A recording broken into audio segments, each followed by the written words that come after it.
बिस्मिल्लाहिर्रहमानिर्रहीम। अस्सलामु अलैकुम। इस वीडियो में आज हम आपको बताएंगे नवाज शरीफ का कत्ल और इससे पाकिस्तान में होने वाले बुरे असरात। ये ख्वाब मोहम्मद कासिम ने 2 मई 2018 को देखा। इस ख्वाब में वो देखते हैं कि नवाज शरीफ नाअहल हो चुके होते हैं और वो जगह जगह जलसे कर रहे होते हैं और एहतजाज करते हैं कि मुझे क्यों निकाला, मेरे साथ नाइंसाफ़ी हो रही है, इस तरह मुल्क नहीं चला करते, मुझे मंसूबे के तहत निशाना बनाया जा रहा है, लेकिन मैं हार मानने वाला नहीं। मरियम नवाज भी अपने वालिद के साथ होती हैं और वो भी कुछ ऐसा ही कहती हैं। काफ़ी लोग नवाज शरीफ की तकरीरें सुनकर हंसते हैं और नवाज शरीफ के खिलाफ अपना मौक़िफ़ बयान करते हैं, मगर नवाज शरीफ फिर भी नहीं रुकते और फिर नवाज शरीफ महदूद होना शुरू हो जाते हैं, यानी उनकी तकरीरें भी नशर नहीं होती और उनकी सरगर्मियाँ भी महदूद होना शुरू हो जाती हैं।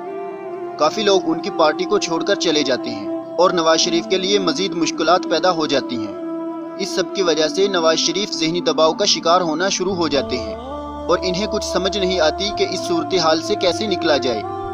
नवाज शरीफ की ताकत भी मज़ीद कमज़ोर पड़ जाती है, मगर वो इतना ही ज़्यादा बोलते चले जाते हैं। फिर वो घर ही में बैठकर कहना शुरू हो जाते हैं कि मेरे साथ नाइंसाफ़ी हो रही है, तुम लोग मुझे रोक नहीं सकते, मैं घर ही में बैठकर अपना पैगाम दुनिया तक पहुंचा रहा हूं। और कहता है तुमने मुझे इस हाल तक पहुंचाकर अच्छा नहीं किया। और मरियम नवाज उनका भरपूर साथ देती हैं और बहुत से लोग उनके खिलाफ हो जाते हैं। शदीद ज़हनी दबाव की वजह से नवाज शरीफ की सेहत भी ख़राब हो जाती है। मैं ये सब देख रहा होता हूँ, फिर मैं नवाज शरीफ को अपने कमरे में जाता देखता हूँ। नवाज शरीफ की बेटी मरियम नवाज इंटरनेट पर मैसेज भेज रही होती है। कुछ ताकतें इस मौके का फ़ायदा उठाती हैं। फिर मुझे कुछ शरपसंद लोग नवाज शरीफ के घर की तरफ जाते नजर आते हैं। मैं कहता हूँ ज़रूर कोई गड़बड़ है और मैं नवाज शरीफ के घर की तरफ भागता हूँ। जब मैं उसके घर जाता हूँ तो शरपसंद लोग एक जगह जमा होते हैं और मैं दूसरी तरफ से अंदर जाता हूँ। वहाँ पे एक हाल होता है जिससे दूसरी जगह को रास्ता जाता है। मैं नवाज शरीफ के कमरे वाला रास्ता ढूंढ रहा होता हूँ। फिर एक जगह से मुझे आर्मी के कमांडोज आते दिखाई देते हैं और ऐसा महसूस हो रहा होता है कि आर्मी भी नवाज शरीफ को बचाना चाह रही है। मैं ये देखकर कहता हूँ कि अगर नवाज शरीफ को कुछ हुआ तो हालात कंट्रोल से बाहर हो जाएंगे, तभी आर्मी इनको बचाने के लिए आई है। आर्मी भी नवाज शरीफ के कमरे की तरफ जा रही होती है। फिर अचानक कोई कहता है कि नवाज शरीफ मर गए हैं। ये सुनकर मैं हैरान हो जाता हूँ और कहता हूँ शायद आर्मी ने आने में देर कर दी।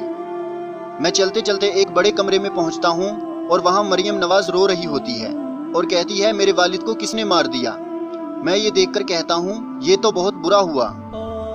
मैं फिर वहाँ से बाहर निकलता हूँ तो कुछ शरपसंद लोग वहाँ आ चुके होते हैं। मैं इनसे बचकर निकल जाता हूँ, मगर इसी दौरान नवाज शरीफ के मरने की खबर फैल चुकी होती है और जगह जगह अफरा तफरी का आलम होता है।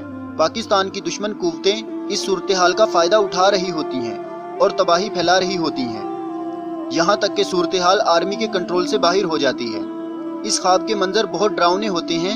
जब पाकिस्तान मुश्किलात में घिरना शुरू हो जाता है तो फिर ऐसे वाक़यात रोनुमा होते हैं जो मैंने अपने मुख्तलिफ ख्वाबों के ज़रिए पहले से ही बयान किए होते हैं। जब लोग मेरे ख्वाबों में बयान करदा इन वाक़यात को रोनुमा होता देखते हैं तो वो मेरे ख्वाबों पर बहुत ज़्यादा यकीन करते हैं। मज़ीद जानने के लिए हमारे फेसबुक पेज या यूट्यूब चैनल पर विज़िट कीजिए। जज़ाकल्लाह है। अस्सलामु अलैकुम।